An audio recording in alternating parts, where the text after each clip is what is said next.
currently an Executive Counsel in the Global Employment Law team at Herbert Smith Freehills.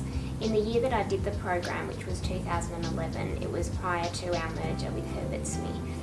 And at that time, the year I did the program coincided with my appointment to lead a team and to grow a team of lawyers focused on Asian employment law.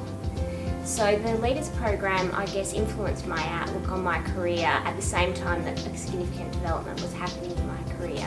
And it was fantastic to be supported by a group of really intelligent and ambitious people in the cohort in my leadership team. My Asialink Workplace project centred around the launch of the then Freehills Asia Employment Law Guide. It was in its third edition at that time, but the first two editions we'd sort of sent out to clients without much fanfare. So my workplace project involved organising launch events for the guide in 3 different places.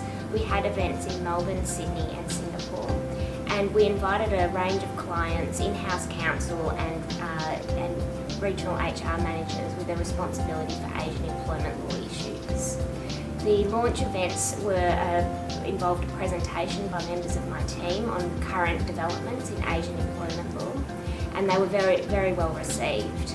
I'm pleased to say that a number of years down the track, we're currently preparing for the 7th edition of the Herbert Smith Freehills Asian Employment Law Guide, and next year we will have launch events in Melbourne, Sydney, Singapore, Beijing, Shanghai, Paris and London.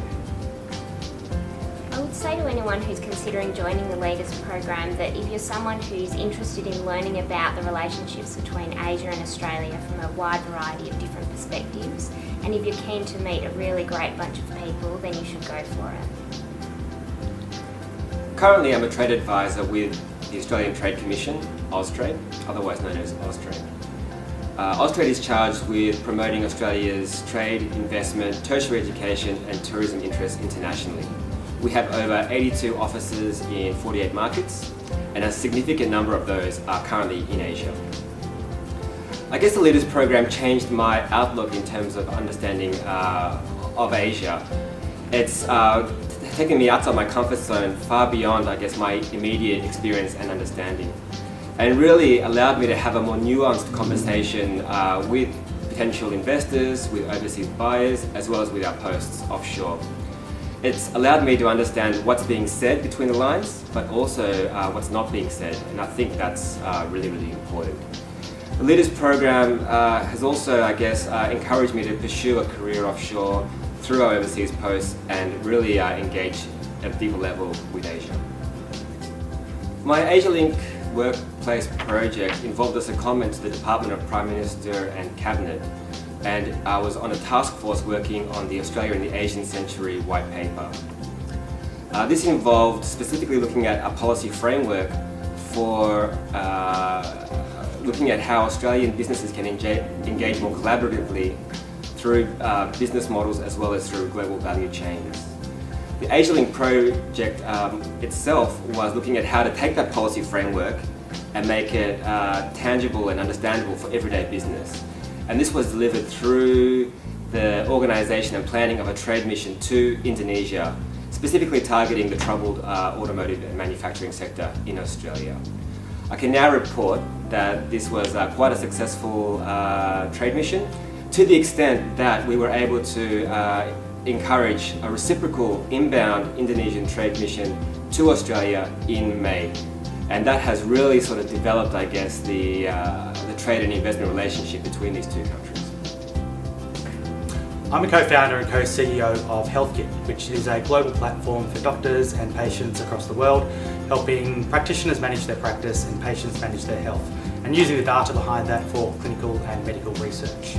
When I did the Leaders Program, we were going through a series of changes in the business and looking to expand further across the globe, but with a particular focus in Asia. So it gave a great framework to understand the challenges, but also the opportunities in Asia and how we could best address those, particularly across political, cultural, economic domains. And what the program really gave was a great outlook and framework, and a really practical toolkit to work through those opportunities and in the day-to-day business that I was doing.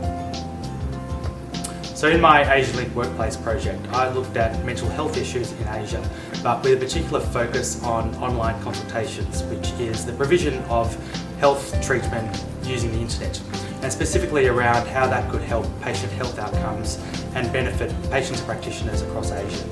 Rather than looking at the technology specifically, what I looked at were more so the cultural and health implications. For example, how mental health may have a certain stigma in certain areas or cultures and with different ages across the Asian network as well. So it gave a really good platform and set of understanding for us as a business to develop that product and really further and build that into the Asian network. There's no doubt that the Leaders Program is the best program if you're looking to start, develop or further a career in Asia. And that's across all domains, be it in business, trade, politics, the arts or anything else. It attracts the best and brightest minds with a common understanding and passion for furthering development and relationships across Asia. So it's a real melting pot of ideas with people from diverse, different backgrounds with a real common interest in really pursuing further advancement in their career in the Asian network.